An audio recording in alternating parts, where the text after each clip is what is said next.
Hey guys, I know I haven't been doing videos much lately. I've been real busy. A lot of things have been happening in my life, working a lot of hours. I also wanted to let you guys know I am going through some thought patterns and things. I'm having a hard time fighting. So if you wanted to pray, that's what we could pray for. But I'm wanting to get on here and talk about something that God showed me. Me and my wife watched a movie about finding treasure, gold, and it was okay, very secular movie. I wouldn't watch it again because of the language, but he did show me something in it. And this is what he showed me. The Bible, God, and his relationship is like looking for those hidden treasures. They're buried. But there's always a choice and a cost. And at every turn, you come to either a choice for God or a choice for the world or yourself, which is usually embedded in that. Which one will you choose? You see, our churches, since we've lost the idea of what Christianity is, following Christ purely,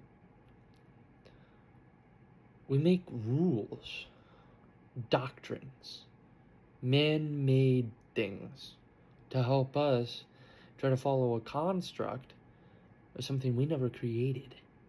So why are we trying to create it?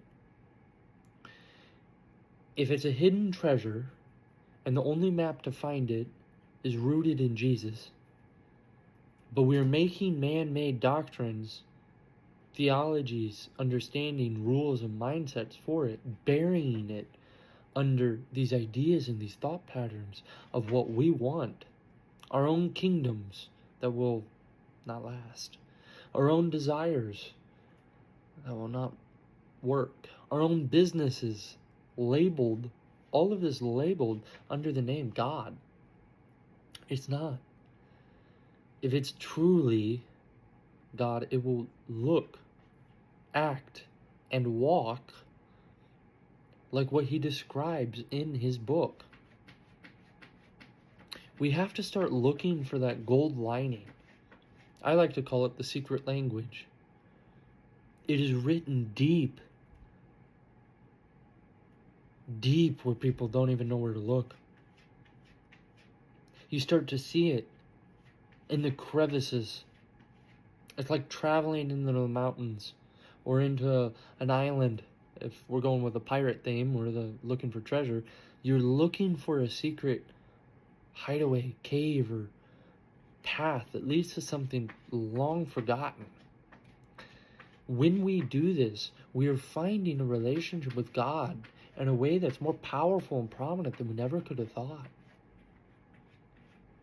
The gold lining is not always what we think it is. And we keep forgetting that. We keep making excuses with it. We keep using what we think is Christian words or behaviors, even actions, is really just Christian lingo to make us fit into a culture that actually never really is godly. And that's not okay. When will we start to actually look and dig for God? Not only in his word, but in who he truly is.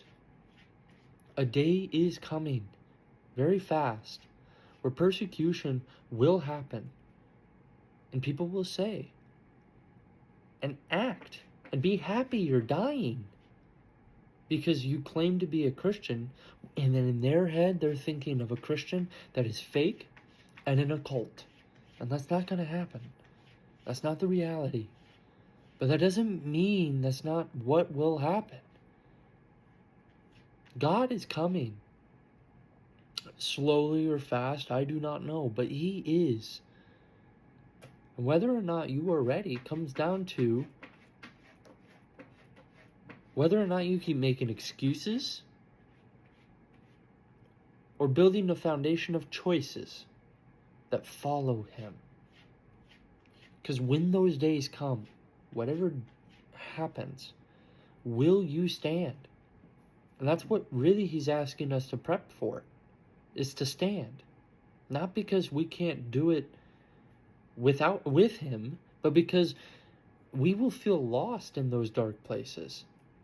In those dark places, we're supposed to stand against the enemy and stand showcasing our faith and trust and reliance in him.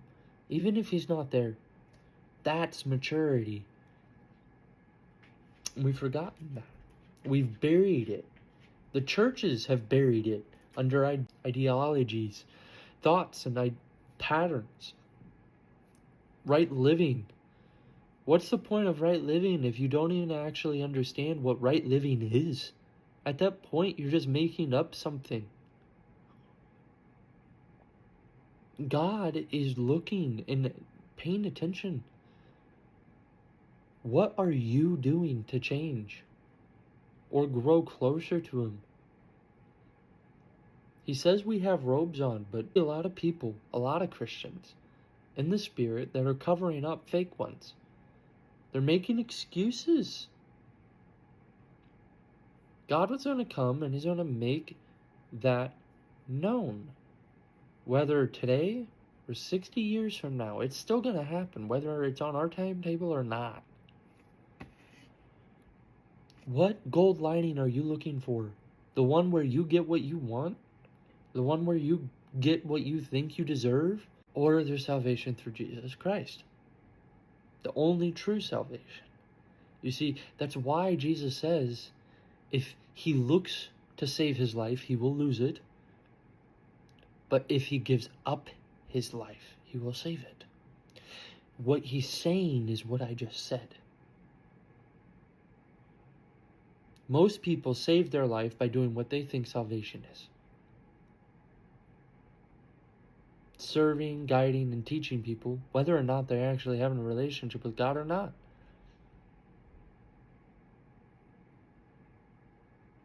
That's not salvation. Salvation really comes down to having a personal relationship with Jesus Christ, whether or not you do anything. Now, he would love us to go out under the Great Commission, helping, serving, guiding, teaching, growing, and discipling people, preaching the gospel. That comes with the relationship. And a lot of Christians think that, well, if I accept Christ, I can go out. You don't go up to a 2-year-old, hand them a $50 bill, and tell them to go to the grocery store.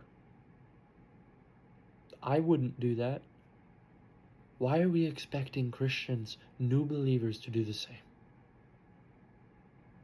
They need a foundation in God.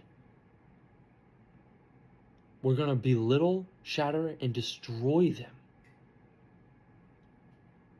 crumbling what little faith and hope they do have, ruining those gold linings in which they find God in, whether or not we understand it or not.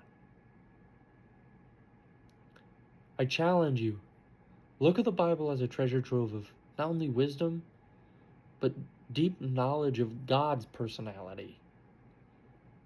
Look for those deep, deep, deep recesses of rich ore,